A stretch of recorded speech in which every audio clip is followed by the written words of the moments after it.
Hello, and thanks for tuning in to Town Meeting Television's coverage of General Election 2024. My name is Elaine Haney. This program is part of a series of candidate forums hosted by Town Meeting Television in advance of the general election on Tuesday, November 5th. These forums are made possible by Town Meeting Television's generous underwriting partners. You can find all of our forums at cctv.org/general or on our Town Meeting Television YouTube channel, where auto-generated captions are available. If you're tuning into YouTube, click the subscribe button to stay tuned into local democracy this election season. On tonight's program, we will hear from one of the candidates running for Vermont State Treasurer. Welcome, Joshua Beckhofer, and thank you for joining us. Thanks for having me. I appreciate it. Absolutely. We've prepared a list of questions for you, and you will have 90 seconds to answer each question. And if you're tuning in live, we also welcome your questions at 802-862-3966. If you call in, we'll do our best to prioritize your question, though we will screen calls to ensure questions are not repeated. We ask that you share your name and the town you're calling from. You can also submit questions for future forums online at cctv.org/general. So let's get started with a 1-minute opening statement. Joshua Beckhofer, why are you running for treasurer, and what experience qualifies you to serve as treasurer? I'm running for treasurer because I think there's a better way of using the resources at the disposal of the treasurer. A lot of people don't know that the treasurer has vast powers aside from their credit profile. In our case, that would be our bond rating given to us by Standard & Poor's and Moody's and such. Okay. So that's where I kind of would like to focus. Right now I see somebody who is unwilling to defend his record. I will never turn down a debate. I see somebody who does not have a background in economics, who went through the bureaucracy and then became who is a lawyer, who became then the state treasurer. I don't think that necessarily lends the experience necessary. There's nothing wrong with doing that path, but to go from there into Treasury, I think lacks the touch we need, especially with the vast powers that the Treasury now has. So I see the position has evolved, and he is not proven able to justify his behavior with the Treasury funds, especially the 10% in VT, with the cost-benefit analysis that an economist would be involved in.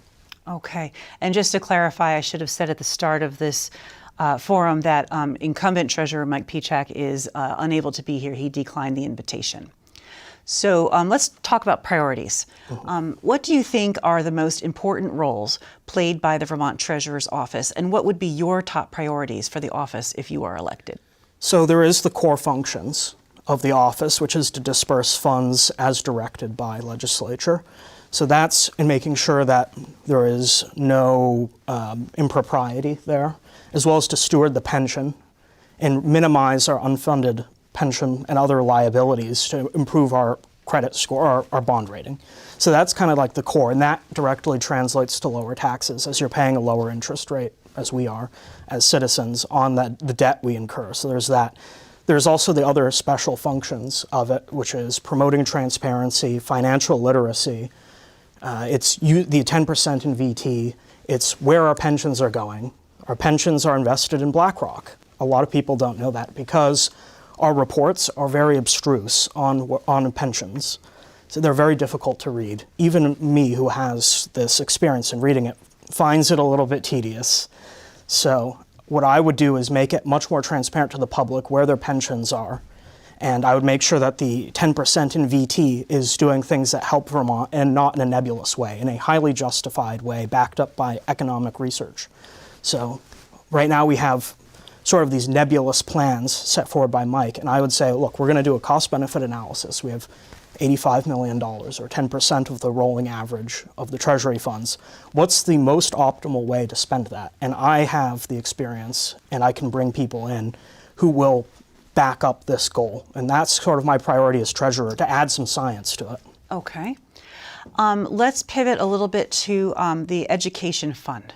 So the state is currently experiencing significant pressure on the education fund, causing property taxes to increase. So what is the role of the Treasurer's Office in reducing property tax burden and maintaining a solvent education fund? So I want to preface this. There's been a lot of debate on the internet and in person about like what we need to do about this. Firstly, I want to say, like, in my position as treasurer, I want to make sure every teacher enjoys a dignified retirement that they've earned. Like, that's the core function of it, because without that, we can't convince people, we can't convince the top talent to come here and educate our sons and daughters and make sure that they're prepared for this very competitive world we're entering. So I want to preface it with that. I think there's ways we can sort of smooth the rise in property taxes or reduce the rise or kill the rise in property taxes if we sit down and be honest with ourselves. We have to negotiate here and say, like, hey, we can't have a 30% property tax increase in Cornwall, where I'm from, or a 28% increase or a 15% increase. This is not sustainable. So we need to sit down and look, like, do we need to have some sort of blend of defined contribution plan? So it's like, that's your matching 401k. Do we need to have some sort of blend or option for that to have it more pay as you go? Do we need to have some sort of limit or freeze on sort of the growth of these things? But the number one priority, despite all of these rises, is still going to be ensuring that we get a world-class education and we build on it in the state. Okay. Well, talking about transparency, which you've mentioned, the Treasurer's Office is responsible for maintaining transparency and accountability for state spending. So how would you use the office to improve or maintain transparency on the state's financial activities? So all of the state's financial activities should be readable to the average, to a layman, in plain English, right? So that is not the case currently. We have our reports, for example, our pension reports are not in plain English. Even teachers, even my high school teachers who are brilliant people, would struggle to read a lot of these, and they would say, well, maybe I don't want my pensions invested this way, and have a little bit more transparency in the pensions, have a little bit more transparency about where the 10% in VT funds are. For example, I met an audience in Manchester, Vermont, and they told me, only two of them told me they'd heard of VT Saves, the VT Saves program, which is going to kick off sort of middle of next year. Nobody knew about it. It's going to take 5% if you are not already basically with an IRA or a pension. It's going to take 5% of your income, automatically open up an IRA on your behalf and start transferring money to it. A lot of people don't understand that. They haven't gotten anything in the mail about it. They don't know how to opt out. I would be very proactive in ensuring that every program we have that is administered through the Treasury, people understand fully before it enters effect. Right now, we don't really see that, and we don't have the cost-benefit analysis of where our money is going. All we see is Mike Pichak holding a shovel in a $900 suit in front of a pile of dirt saying, like, hey, we threw money at this. It's like, well, that's good, and housing will certainly be part of my program, but why do we invest in this? What is the analysis behind it that says this is going to return this much in benefits to Vermonters? Vermonters deserve to understand that, and they don't right now. Okay. Well, you've talked a lot about pensions, so considering that Vermont is an aging state with lots of anticipated pressure on our pension system, how should the Treasurer's Office handle Vermont's unfunded pension liabilities? Well, this is kind of going back to we need to sit down and negotiate. So part of that is going to say, like, hey, maybe we should have more defined contribution plans. So that reduces, the extreme would be everyone is on a defined contribution plan, and it would be impossible to incur any unfunded liabilities. I don't think we need to go that far, and we need to make sure that the people who are on the pension and fully vested in that and worked so diligently for us for decades to be fully vested in that, maintain their stake, their earned money, and enjoy a dignified retirement. So it's to make sure they have that. At the same time, we need to ensure that going down the road, people have more options, and that helps us with our unfunded pension liabilities. So I think that's important, is making sure that there are options there, and those options sort of point us in the direction of being fully funded down the road.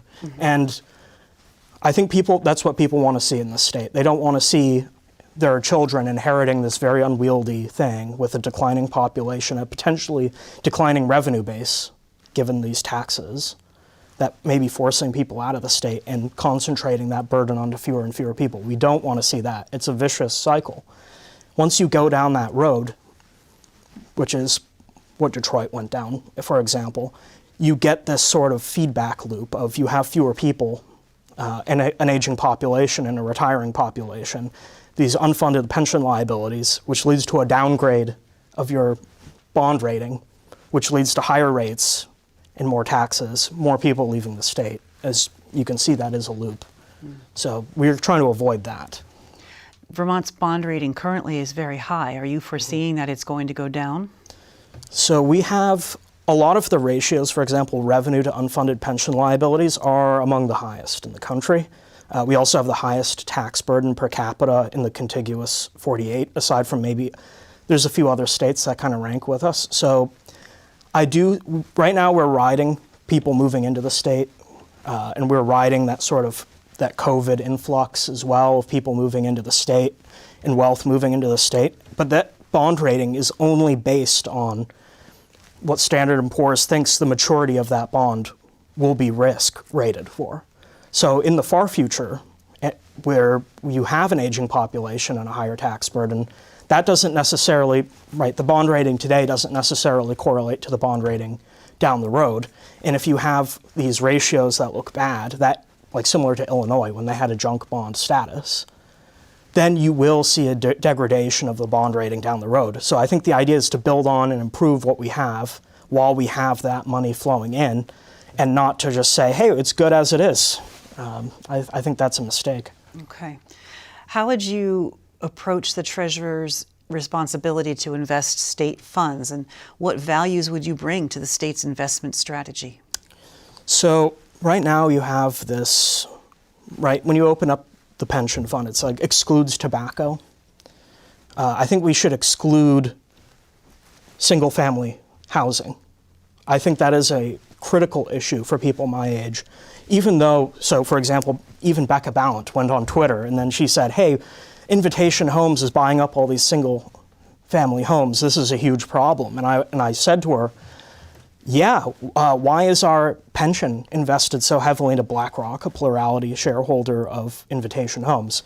So I think that would be one aspect of it, and making sure our pension is responsibly invested in a way that doesn't injure Vermonters.